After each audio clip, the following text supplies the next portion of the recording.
হরে কৃষ্ণ। আজ 16ই আগস্ট শনিবার, বছরের একটি সর্বশ্রেষ্ঠ দিন, জন্মাষ্টমী ব্রতের দিন।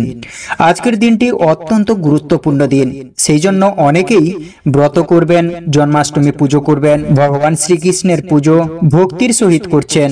প্রত্যেক সনাতনাবলম্বীর উচিত এই ব্রতটি ভক্তি ও শ্রদ্ধার সহিত পালন করা। যারা ব্রত করবেন কিংবা না করবেন, সকলকে বলবো, আসুন আগামী কিছুক্ষণ সময় ধৈর্য ধরে এই জন্মাষ্টমীর বিশেষ মাহাত্ম্য কথা শ্রবণ করি। যা শ্রবণ করলেও বলা হয়েছে এই ব্রতের ফল অনেকাংশে লাভ করা যায়। এবং অনেকে এই জন্মাষ্টমী ব্রত করেন, কিন্তু এই জন্মাষ্টমী ব্রতের মাহাত্ম্য কথা শ্রবণ করা হয় না। সেক্ষেত্রে বলা হয়েছে, ব্রত করলে যদি এই মাহাত্ম্য কথা শ্রবণ না করা হয়, তবে ব্রত অসম্পূর্ণ থেকে যায়। তাই আজকের এই পর্বে আমরা এই জন্মাষ্টমী ব্রতের বিশেষ মাহাত্ম্য কথা শ্রবণ করব। সকলকে স্বাগত জানাচ্ছি আমাদের প্রভুবার্তা চ্যানেলে। আমরা চেষ্টা করি এইরকমই সনাতন ধর্মের ধর্মীয় তথ্যগুলোকে এবং নানা দেবদেবীর ব্রতকথা ও 12 মাসের 13 পার্বণের সকল গুরুত্বপূর্ণ তথ্যগুলোকে আপনাদের সাথে উপস্থাপনা করতে, শেয়ার করতে। তাই আসুন আগামী কিছুক্ষণ সময় আমি সবাইকে অনুরোধ করছি, ধৈর্য ধরে ভক্তির সহিত আজকের এই গুরুত্বপূর্ণ তথ্যগুলি জেনে নিন। আশা করছি অবশ্যই সমৃদ্ধ লাভ করবেন। ভালো লেগে থাকলে অবশ্যই একটা লাইক করে কমেন্টে ভগবান শ্রীকৃষ্ণের নামটি এবং আপনি কোথা থেকে ভিডিও দেখছেন অবশ্যই লিখে যাবার অনুরোধ জানাচ্ছি। জন্মাষ্টমী ব্রত কোনো সাধারণ ব্রত নয়, বিশেষ গুরুত্বপূর্ণ তথ্য অবশ্যই আপনি ধৈর্য ধরে শুনবেন। আশা করছি আপনার প্রিয়জনদের সাথে অবশ্যই শেয়ার করবেন। বলা হয়েছে প্রতি বছর ভাদ্র মাসের কৃষ্ণপক্ষের অষ্টমী তিথিতে যখন রোহিণী নক্ষত্র যুক্ত হয়, ওই সময়টি হচ্ছে ভগবান শ্রীকৃষ্ণের আবির্ভাব তিথি বা জন্মাষ্টমী ব্রত। এই সময় যে ব্যক্তি পালন করে বা ব্রত করে, স্বয়ং শ্রীকৃষ্ণ ব্রহ্মবৈবর্ত পুরাণে বলেছেন, সে ব্যক্তির প্রতি ভগবান নিজে ঋণী হয়ে যায়। তাই কি তার কি উপকার করবে, সেই উপকার করার জন্য ভগবান নিজে তার কাছে ঋণী হয়ে যায়। শুধু তাই নয়, ব্রহ্মা নিজে বলেছেন, যে ব্যক্তি এই জন্মাষ্টমী ব্রতকে অবহেলা করবে, পালন করবে না, সে ব্যক্তির জন্য বলা হয়েছে কাকের মাংস ভোজন করলে, গাধার মাংস ভক্ষণ করলে, শকুনের মাংস অথবা মানুষের মাংস ভক্ষণ করলে যে পাপ হয়, ব্রহ্মবৈবর্ত পুরাণে নারদজিকে বলেছেন ব্রহ্মা, সে ব্যক্তিকে সেই পাপের ভাগী হতে হয়। যে ব্যক্তি এই দিনে ব্রত না করে অন্ন সবজি গ্রহণ করে। আরো বলা হয়েছে, মৃত মানুষ মানে শবের হাতে থেকে খাবার গ্রহণ করলে যে পাপ হয়, সেই সমান পাপের ভাগী হতে হয়। কিছু কিছু ব্যক্তি রয়েছে যারা এই সমস্ত ব্রত পালন না করে, বলে আরে এই সমস্ত ব্রত করলে কি হবে, নিন্দা করে। তাদের জন্য বলা হয়েছে, যে ব্যক্তি এই ব্রত পালন না করে, অবহেলা করে, ব্রতের নিন্দা করে, তার পূর্বজন্মের শতপুরুষ এবং পরজন্মের শতপুরুষ নরকে গমন করে, তার জন্য নরক যাতনা ভোগ করতে হয়।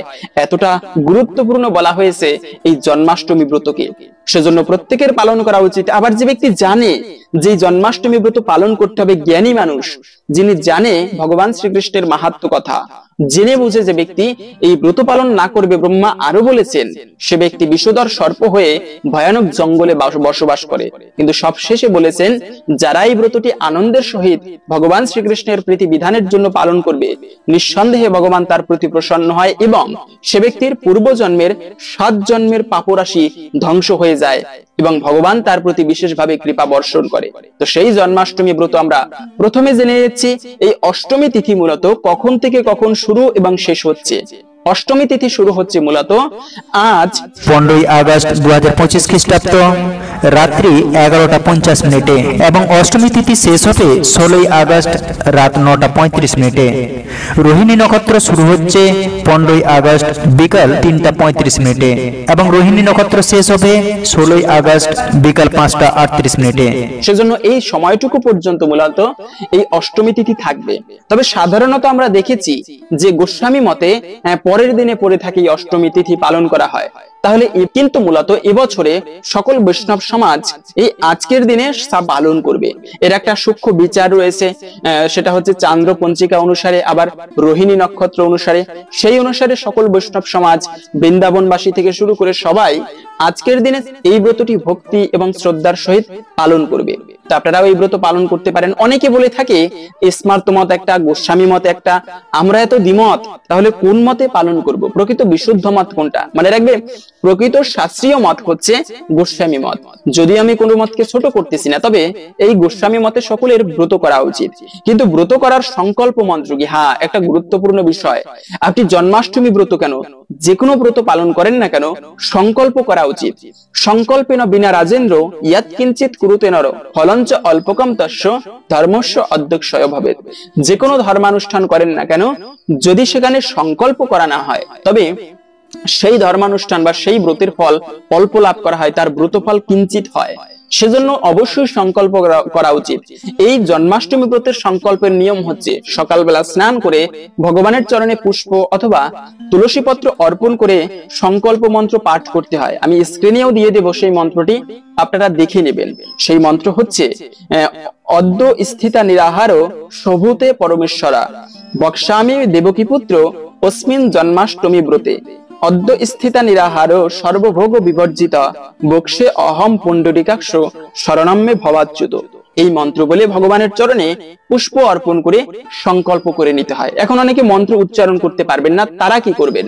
তারা আপনারা মনের আরতির সহিত, ভক্তির সহিত ভগবানকে বলবেন, হে ভগবান, তোমার প্রীতি বিধানের জন্য আমি এই ব্রত পালন করতেছি, কৃপা করে আমার প্রতি প্রসন্ন হও এবং আশীর্বাদ করো যেন আমি এই ব্রত পালন করতে পারি ভক্তি ভরে। তো এভাবে আপনারা নিজের যার যেরকম উপলব্ধি সেই অনুসারে প্রার্থনা করে ভগবানের চরণে পুষ্প অর্পণ করবেন। এভাবে মন্ত্র বলে সেই সংকল্প করে নিতে হয়। তবে এই দিনে আপনারা ব্রত যারা করবেন তাদের জন্য কিছু কার্য অবশ্যই করা উচিত। ব্রত করা মানে কি? ব্রত মানে একটুকু না খেয়ে থাকা নয়। অনেকে প্রশ্ন করেন, জন্মাষ্টমীর দিনে তো ভগবান শ্রীকৃষ্ণ আবির্ভূত হয়েছেন। মনে রাখবে, ভগবান শ্রীকৃষ্ণ তিনি স্বয়ং যে অবতার। সাধারণত আমরা জানি 10 অবতারের কথা, কৃষ্ণ কিন্তু অবতার নয়, কৃষ্ণ হচ্ছে অবতারী, যার থেকে সমস্ত অবতারেরা এসেছে। ভাগবতের মধ্যে পাওয়া যায়, এতে চাংশ কলাপুংশ কৃষ্ণস্থ ভগবান স্বয়ং। ভগবান স্বয়ং হচ্ছে কৃষ্ণ, যিনি যার থেকে সমস্ত অবতারের প্রকাশ। যদিও সবাই ভগবান রাম, বলরাম, বিষ্ণু হলেও এই বিষ্ণু, বলরাম, রাম এরা যার থেকে এসেছে তিনি হচ্ছেন স্বয়ং কৃষ্ণ। সেজন্য ব্রহ্মা ব্রহ্ম সংহিতায় বলেছেন, ঈশ্বর পরম কৃষ্ণ সচ্চিদ আনন্দ বিগ্রহ অনাদির আদি, যিনি অনাদির আদি গোবিন্দ, তিনি হচ্ছেন ভগবান শ্রীকৃষ্ণ। তো তার থেকে এসেছে। তিনি ব্রহ্মার এক কল্পে তিহ একবার অবতীর্ণ হইয়া করে প্রকট বিহার। ব্রহ্মার একদিন, এটা খুবই সুন্দর একটা তথ্য। হয়তো অনেকে বোরিং হচ্ছেন, তবে আমরা ভিডিওর মূল প্রসঙ্গ বলে দিচ্ছি, ভগবান শ্রীকৃষ্ণের ব্রত কথা। তার পূর্বে এই স্বয়ং শ্রীকৃষ্ণ যিনি অবতারী, তিনি কিন্তু প্রত্যেক দাপুর যুগে আসেন না। যদিও জানি যে কৃষ্ণ আসেন, তবে সেই যে কৃষ্ণ দাপুর যুগে আসে তিনি হচ্ছেন বিষ্ণু। স্বয়ং শ্রীকৃষ্ণ ব্রহ্মার এক কল্পে একবার তিনি আসেন। সেটা কিভাবে? ব্রহ্মার একটা দিন হয় এই পৃথিবীতে, সত্য, ত্রেতা, দাপর, কলি, এই 4 যুগ মিলিয়ে একটা চতুর্যুগ হয়। আর এইরকম সহস্র চতুর্যুগে ব্রহ্মার একটা দিন হয়। বুঝতে পারেন ব্রহ্মার একটা দিনের ব্যাপ্তি বা পরিব্যাপ্তি কতটা। সেই ব্রহ্মার একটা বছর বা এক কল্পে স্বয়ং ভগবান শ্রীকৃষ্ণ একবার আসেন। সেজন্য সাধারণ কোনো বিষয় নয়। এইবারে এই দাপর যুগে ভগবান শ্রীকৃষ্ণ আবির্ভূত হয়েছেন। সেজন্যই তো এই জন্মাষ্টমী ব্রতকে এতটা প্রাধান্য দেওয়া হয়ে থাকে। প্রত্যেকটা সনাতন ধর্মাবলম্বীদের উচিত এই দিনে ব্রত করা। এবং বলা হয়েছে এই দিনে যে কার্যগুলো করবেন, ব্রত মানে না খেয়ে থাকা নয়, উপবাস মানে হচ্ছে ভগবানের নিকটে বাস করা।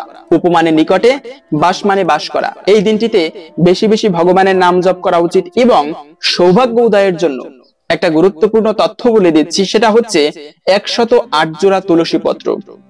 108 জোড়া তুলসী পত্র আপনারা ভগবানের বিশেষ কৃপা লাভের জন্য আপনারা এই দিনে ভগবানের চরণে অর্পণ করবেন, ভগবানের 108টা মন্ত্র বলে। এবং সেই তুলসী পত্র অর্পণের নিয়ম হচ্ছে, আপনারা ভালো করে তুলসী পত্র চয়ন করে ধৌত করে নেবেন। তারপরে আপনারা ধৌত করার পরে চন্দন মিশ্রিত করে এই অনামিক অঙ্গুষ্ঠী এবং বৃদ্ধাঙ্গুষ্ঠী দ্বারা বোটা স্পর্শ ধরে আপনারা মন্ত্র উচ্চারণ করবেন, এতৎ সচন্দন তুলসী পত্রম ওং শ্রী কৃষ্ণায় নিবেদয়ামি। এই মন্ত্র বলে ভগবান শ্রীকৃষ্ণের চরণে নিবেদন করবেন। এভাবে 108 জোড়া অথবা কমপক্ষে হলেও 108টা তুলসী পত্র ভগবানের চরণে অর্পণ করুন। এতে ভগবান বিশেষভাবে খুশি হয়। ভগবানকে মণিমুক্ত কোটি কোটি সম্পদ দান করলে যে খুশি হয়, তার থেকে অধিক প্রসন্ন হয় কেবলমাত্র একটা তুলসী পত্র সহিত একটুকু জল ভগবানকে অর্পণ করলে। তুলসী দল মাতৃণ জলস্য চুলুকিন বা বিক্রিণীতে সমাত্মানাম ভক্তিভ্য ভক্তবৎসলা।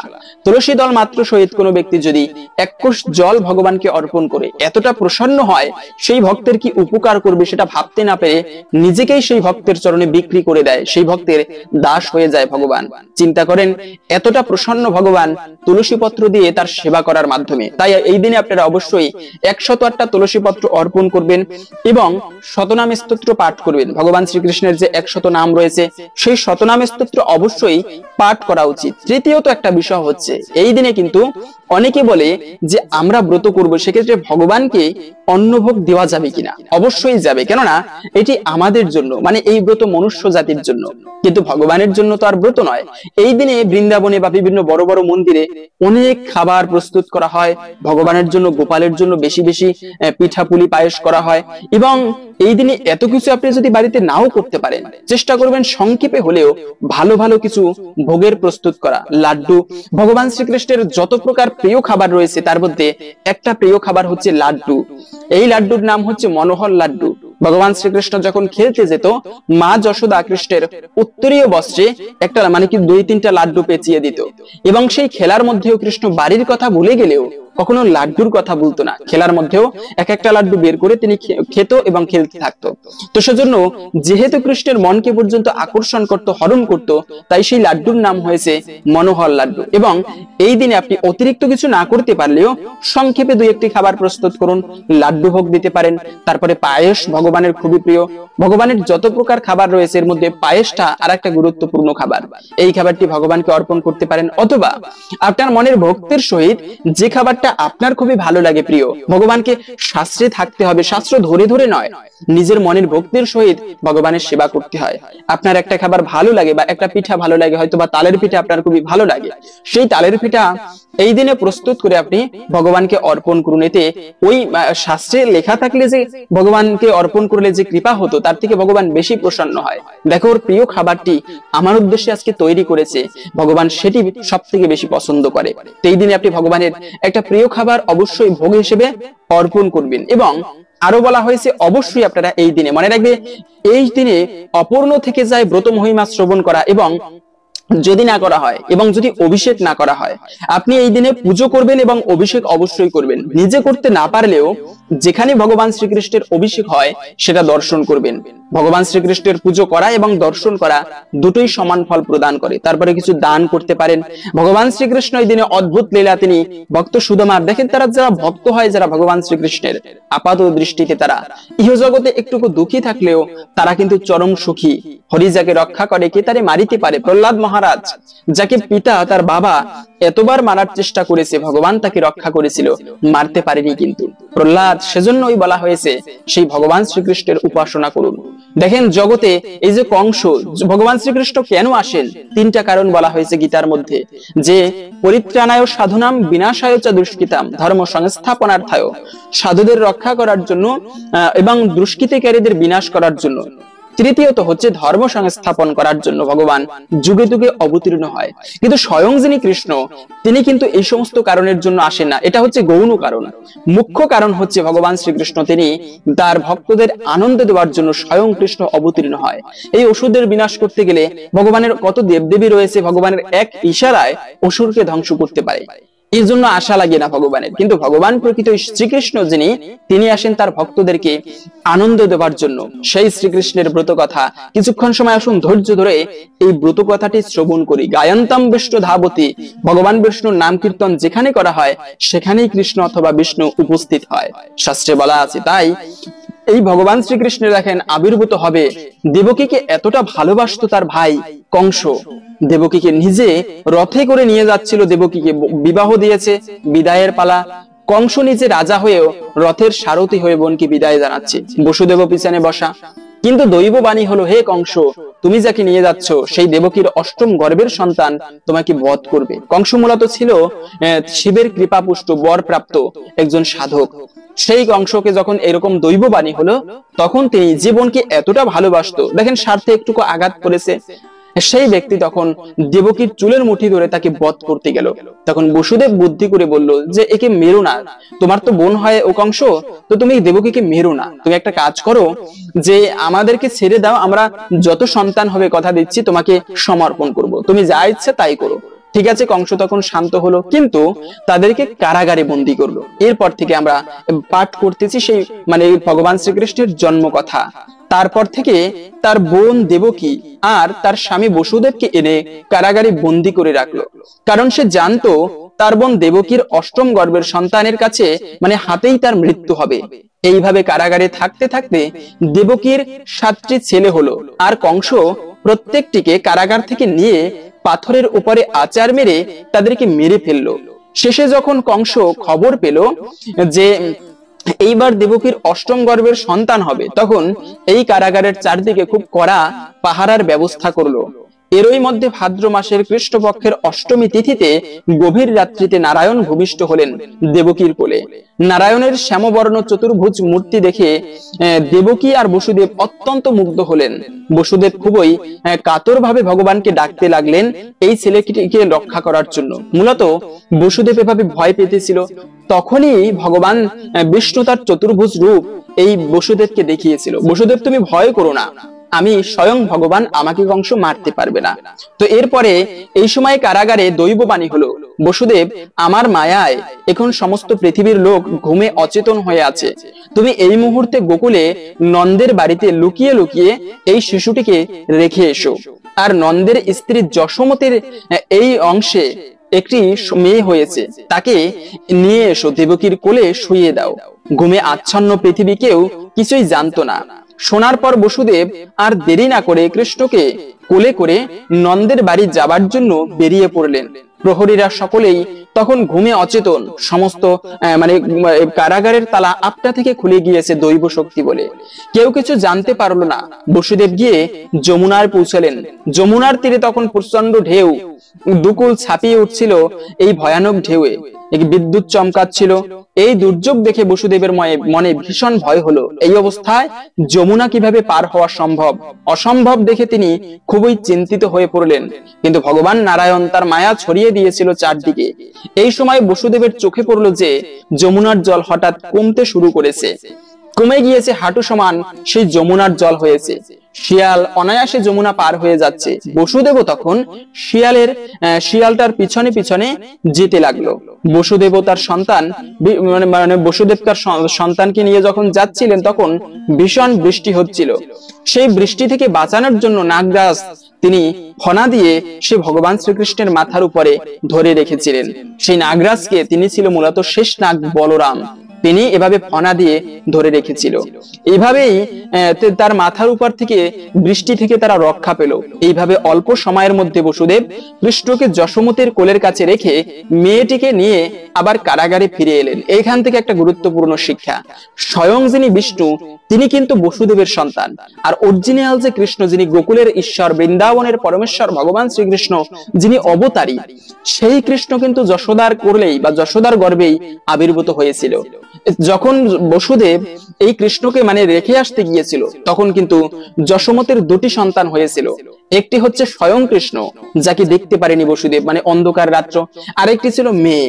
এই মেয়ে সন্তানকে নিয়ে এসেছে এবং কৃষ্ণকে রেখে এসেছে। আর ওই যে স্বয়ং কৃষ্ণ, বৃন্দাবনের যিনি ঈশ্বর, সেই কৃষ্ণের সাথে এই বিষ্ণু এক হয়ে গিয়েছে। সেজন্য এই তত্ত্বটা খুবই গুরু তত্ত্ব, যেটা গর্গ সংহিতায় পাওয়া যায়। এবং এরপরে বসুদেব মেয়েটিকে অর্থাৎ দেবী যোগমায়াকে দেবকীর কোলে রেখে দিলেন। সকাল হতেই কংস খবর পেল যে দেবকীর অষ্টম গর্ভের সন্তান একটি মেয়ে হয়েছে। কংস তখনই দেবকীর কোল থেকে জোর করে মেয়েটিকে কেড়ে নিল। মেয়ে বলে তাকে ছেড়ে দেবার জন্য দেবকী অনেক অনুনয় বিনয় করলো, কিন্তু কংস কোনো কথাই শুনল না। সে যেমনি মেয়েটিকে পাথরের উপরে আচার মারতে গেল, সেই মুহূর্তেই তার হাত থেকে মেয়েটি শূন্যে উঠে গিয়ে যোগমায়া মূর্তি ধারণ করে শূন্যে বিলীন হয়ে গেল। এবং যাবার সময় তিনি কংসকে বলে গেলেন, হে কংস, তোমাকে বধিবে যে গোকুলে বাড়ি শেষে। তারপর সময় পূর্ণ হতে কংস শ্রীকৃষ্ণের হাতেই বধ হয়েছিল। এই পুণ্যময় ব্রত কথা যে ভাদ্র মাসের কৃষ্ণা অষ্টমীর দিনে উপোস করে মন দিয়ে শ্রবণ করে, তার 7 জন্মের পুণ্য বিনাশ হয়, অন্তিমে তার ভগবানের ধাম প্রাপ্ত হয়। তো এই দিনে অবশ্যই আপনি নিজে ব্রত করবেন এবং সকলকে জানাবেন এই জন্মাষ্টমী ব্রত প্রসঙ্গে। আর একটা বিষয়, খুবই গুরুত্বপূর্ণ বিষয়, অনেকে রয়েছেন পিতামাতার উদ্দেশ্যে এই ব্রতের ফল অর্পণ করতে চান, যে আমি যে ব্রত করেছি যত পুণ্য ফল হয়েছে সকল কিছু, আমার বাবা মা হয়তোবা দেহত্যাগ করেছে, তাদের আত্মার শান্তির জন্য আমি এই ব্রতের ফল অর্পণ করতেছি। বলা হয়েছে যারা এই ব্রত ফল পিতামাতার উদ্দেশ্যে অর্পণ করে, মৃত ব্যক্তির উদ্দেশ্যে অর্পণ করে, তাদের সেই আত্মা যদি নরকেও গমন করে তারা তৎক্ষণাৎ মুক্তি লাভ করে। সেই ব্রত ফল আপনারা ভগবানকে বা অন্য ব্যক্তিকে কিভাবে অর্পণ করবেন সেটা নিয়ম হচ্ছে পরের দিন অষ্টমী যখন যেদিন পালন করবেন, জন্মাষ্টমী ব্রত আজকে পালন করলে আগামীকালকে সকালবেলা পালন করার সময় ভগবানের চরণে পুষ্প অর্পণ করে এই মন্ত্রটা উচ্চারণ করবেন যে হে কৃষ্ণ, ইদম জন্মাষ্টমী, আমি নিচে লিখে দিচ্ছি আপনারা দেখিয়ে দিবেন, ইদম জন্মাষ্টমী ব্রত ফলম সর্বেশাম, সর্বেশাম অমুক গোত্র মানে সে যে গোত্রের হবে সেই গোত্রের নাম এবং সেই ব্যক্তির নাম শ্রীকৃষ্ণ চরণাম অর্পণমস্তু, এই মন্ত্র বলে যে তার উদ্দেশ্যে আমি অর্পণ করতেছি এই ব্রতের ফল, ভগবান শ্রীকৃষ্ণের চরণে পুষ্প অর্পণ করবেন। এভাবে মূলত এই ব্রত পালন করতে হয়। হরে কৃষ্ণ।